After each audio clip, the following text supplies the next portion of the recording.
राम राम सभी साथियों को। भाई, जब तक साथी जुड़ते हैं तब तक मैं महाराजा सूरजमल के बारे में दो बातें कह देता हूं ताकि समय खराब ना हो।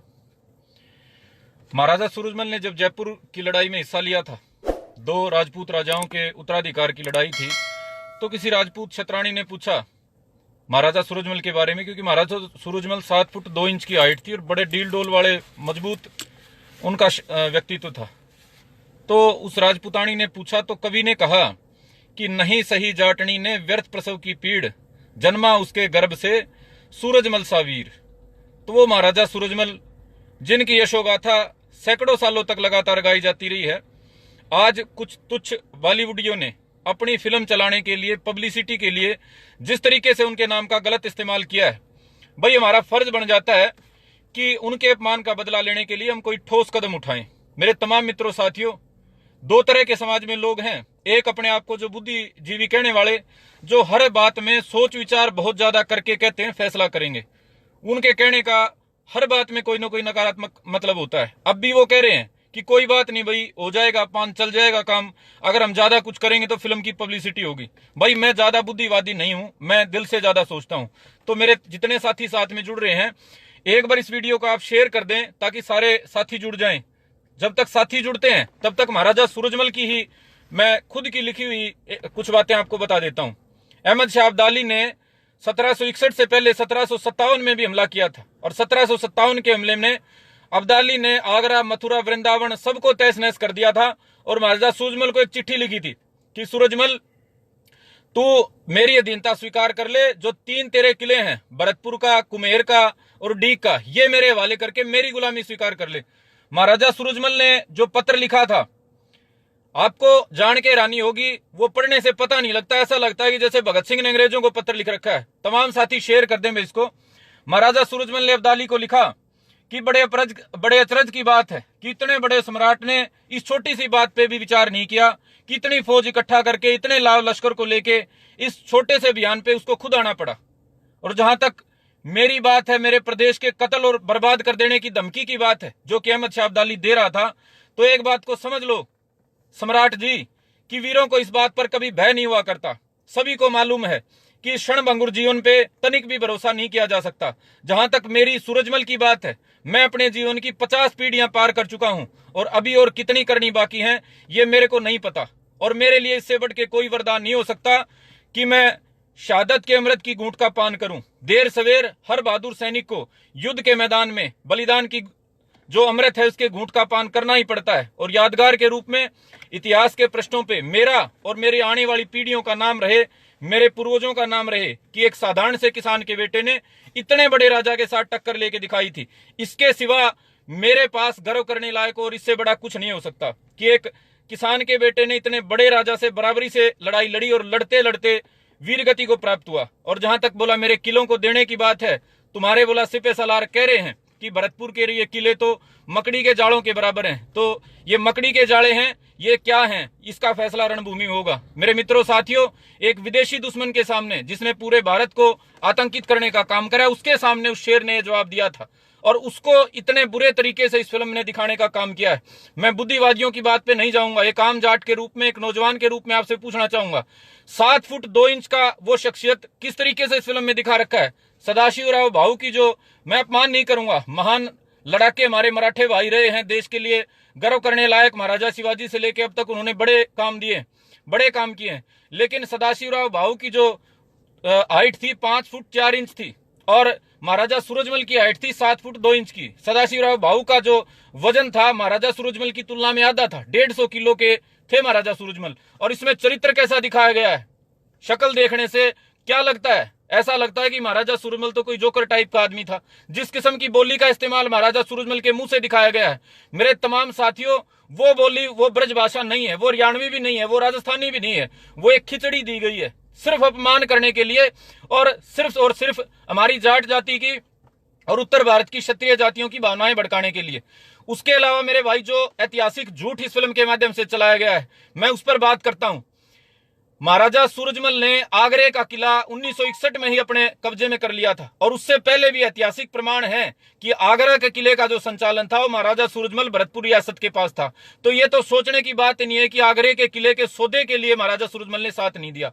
आप जितने मेरे साथी बैठे हैं, आपने इतिहास में पढ़ा होगा, छठी क्लास से पढ़ाया जाता है इतिहास में कि जो मराठे हैं वो पानीपत की तीसरी लड़ाई क्यों हारे। 10 नंबर का सवाल आता है, 5 नंबर का आता है, 3 का आता है। हम सैकड़ों बार उस सवाल को पढ़ चुके हैं कि मराठे तीसरी लड़ाई इसलिए हारे क्योंकि वो लड़ाई के हिसाब से तैयारी करके नहीं आए थे, वो अति आत्मविश्वास का शिकार होकर उत्तर में आए थे। उनको लगता था कि अहमद शाह अब्दाली छोटी मोटी चीज है, इसको मार के भगा देंगे। आपको जान के हैरानी होगी कि मराठों की फौज तो थी 40 से 60 हजार के बीच में, और उसके साथ जो बच्चे थे, जो महिलाएं थी, जो तीर्थयात्री थे, वो थे 2 लाख से भी ज्यादा। मराठे तो ये सोच के आए थे कि अब्दाली को मार के भगा देंगे और उत्तर भारत के तीर्थों की यात्राएं करेंगे। उनकी सोच थी कि 14 जो जनवरी है वो मकर संक्रांति का त्योहार ब्रह्म सरोवर पे मनाने का काम करेंगे। इतने अति आत्मविश्वास का शिकार होके और रसद उस अनुपात की ना लेके और छोटी फौज लेके जो मराठे यहाँ आए, महाराजा सूरजमल खुद उनकी छावनी में गए थे, और सदाशिवराव भावुक और तमाम जो मराठा सरदार हैं, ऐतिहासिक प्रमाण है, ऐतिहासिक तथ्य है। चाहे आप जदुनाथ सरकार को पढ़ लेना, चाहे किसी जाट राइटर को पढ़ लेना, चाहे किसी और को पढ़ लेना, ऐतिहासिक प्रमाण है जो बातें मैं कह रहा हूं। महाराजा सूरजमल ने सदाशिवराव भावुक और सभी सरदारों को समझाया था इससे लड़ना कोई फायदे का सौदा नहीं है, क्योंकि अब्दाली और जो उसकी फौज है, जो अफगान है, पठान है, वो सारे ठंडे इलाकों से यहाँ आए हैं। जनवरी के महीने में, दिसंबर के महीने में लड़ाई लड़ने का कोई फायदा नहीं। गर्मी को आ जाने दो, खुद ही वापस भागने लगेंगे, और रसद जो थी अफगानों की हमसे पहले खत्म होगी। और जहां तक मराठों की रसद की बात है, इसके लिए लूटमार करने छोड़ के, आम किसानों को तंग करना छोड़ के भरतपुर को आप मौका दो, भरतपुर आपकी मेजबानी करेगा। और दूसरी बात उन्होंने कही थी कि लड़ाई जो है छापामार तरीके से लड़ी जाए। तीसरी बात उन्होंने कही थी कि अव्वल तो ये बच्चे और महिलाएं आपको लाने नहीं चाहिए थे युद्ध के मैदान में, लड़ने के लिए आपको आना चाहिए था। अगर आप ले आए हो तो इन बच्चों को आप भरतपुर के किले में सुरक्षित कर दो, महिलाओं को सुरक्षित कर दो, और मैं और मेरी पूरी फौज आपके साथ मिलकर अहमद शाह अब्दाली को और इन बाकी जो देशी जो नवाब थे इनके साथ लगे, इनको खदेड़ने का काम करेंगे। सदाशिवराव भाऊ चूंकि अति आत्मविश्वास का शिकार थे, उनको लगता नहीं था कि अब्दाली से टकराना इतना बड़ा काम हो जाएगा। इस वजह से उन्होंने महाराजा सूरजमल की जो सोच थी, ये जो सलाह थी, इसको नहीं माना। और महाराजा सूरजमल भाई जैसे चौधरी छोटू राम बहुत ज्यादा दूरदर्शी व्यक्ति थे, सोच समझ के काम करने वाले व्यक्ति थे, उसी तरीके से महाराजा सूरजमल थे। उन्होंने जब ये देखा कि ये तो अपने हिसाब से चलने को लेके आए हैं, ये मेरी नहीं मानेंगे। और इसके अलावा मेरे भाई एक और दिल्ली पे जो पेंच है उसके लिए भी बड़ी मतलब आंतरिक बात थी। मैं बता देता हूं, इसका भी इतिहास में प्रमाण मिलता है कि महाराजा सूरजमल ने पूछा था सदाशिवराव भाऊ से कि भैया अब्दाली को हम भगा देंगे, उसके बाद दिल्ली का क्या होगा। तो मराठे जो सरदार थे उन्होंने कहा भाई दिल्ली तो मुगलों की है, दिल्ली पे तो जो मुगल हैं उनको बिठाने का काम करेंगे। महाराजा सूरजमल ने कहा कि एक तरफ तो आप हिंदू पद पातशाही की बात करते हो, हिंदू राष्ट्र की बात करते हो, दूसरी तरफ आप मुगलों के हाथ में दोबारा दिल्ली देना चाहते हो। ये तो बात जो है ना जमी नहीं। दिल्ली जो है वो जाटों की होगी, जाट दिल्ली पे राज करेंगे, हिंदू दिल्ली पे राज करेंगे। इस बात के ऊपर भी सदाशिवराव भाऊ और बाकी जो सरदार है सहमत नहीं हुए। ये 3-4 बातें थी जिनके ऊपर महाराजा सूरजमल की और जो मराठा सरदार थे उनकी असहमति थी, और जिसके कारण महाराजा सूरजमल ने अपनी फौज लेके वापस भरतपुर जाना पसंद किया था। ये मेरे भाई ऐतिहासिक बात थी। और जो फिल्म में दिखाया गया है वो एक लालची एक राजा दिखाया गया है महाराजा सूरजमल को, एक जोकर टाइप का एक व्यंग करा गया है। और वो करा किस लिए गया है, मैं इस बात से सहमत हूं कि खाली फिल्म की पब्लिसिटी के लिए कराया गया है। ये जो फिल्म मेकर है ना भाई, थोड़े दिन पहले वो संजय लीला बंसाली था, उससे पहले जाटों के ऊपर एक वेस्टर्न यूपी के ऊपर खापों के ऊपर फिल्म बनाई गई थी। इन लोगों को पता है कि कंट्रोवर्सी जहां पैदा होगी किसी को टारगेट करोगे। थोड़े दिन पहले पद्मावती के मामले में आपने देखा कि पद्मावती वाले मामले पे किस तरीके से किया गया था, उसको हाईलाइट करने के लिए फिल्म को। तो मेरे भाई बॉलीवुड वालों ने ये एक मैनेजमेंट का एक मार्केटिंग का तरीका बना लिया है। किसी समाज की किसी धर्म की भावनाओं को करे दो, वो उबड़ेंगे तो तुम्हारी फिल्म की पब्लिसिटी हो जाएगी। मैं इस बात से सहमत हूं कि पब्लिसिटी के लिए कराया गया, लेकिन मेरे भाई पब्लिसिटी से बचाने के लिए, पब्लिसिटी को कम करने के लिए और उनको पब्लिसिटी ना हो, कमाई ना हो, इससे बचने के चक्कर में हम अपने महापुरुषों का कब तक अपमान कराते रहेंगे। मैं जितने मेरे साथियों के मैसेज आए सभी कह रहे थे बोला भाई इस बारे में सोच लेना कि हम कोई कदम बढ़ाएं, इससे इस फिल्म को ज्यादा कमाई ना हो जाए। भाई इनकी कम और ज्यादा कमाई के चक्कर में हम कब तक अपना अपमान कराते रहेंगे। राजपूतों ने पीछे करा, एक राजपूत भाई 2-3 कह रहे थे बोले हमारा किसी ने साथ नहीं दिया। भाई मैंने तो साथ दिया था, मैंने अपने पूरे समाज की गालियां खाई थी, उनके व्यंग्य सुने थे कि भैया राजपूतों का साथ क्यों दे रहे हो। उस समय मैंने ये कहा था कि बॉलीवुड वाले आज राजपूतों के बारे में कमेंट कर रहे हैं, कल ये जाटों के बारे में करेंगे, कभी हिंदू के बारे में करेंगे, कभी मुसलमान के बारे में करेंगे, कभी मराठों के बारे में भी करेंगे।